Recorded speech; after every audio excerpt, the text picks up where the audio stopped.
اللہ علیہ وسلم فرماتے ہیں کہ جب اللہ تعالیٰ نے کائنات کو بنانے کا ارادہ کیا تو کائنات کے بنانے سے پہلے ہی یہ بات لکھ دی ان رحمتی سبقت غضبی کہ میری رحمت ہمیشہ میرے غضب اور غصے پر غالب رہے گی.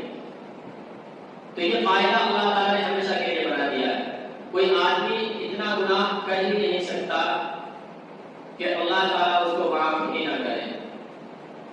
جو حدیث نے آپ کو سنایا اس میں کل بنی آدم خطاء، ہر انسان خطا کرنے والا ہے، لیکن انسان کی انسانیت کیا ہے؟ وہ خیر الخطائین التواب، کہ انسان پھر جب غلطی کوتاہی ہو جاتی ہے تو فوراً توبہ کرتا ہے.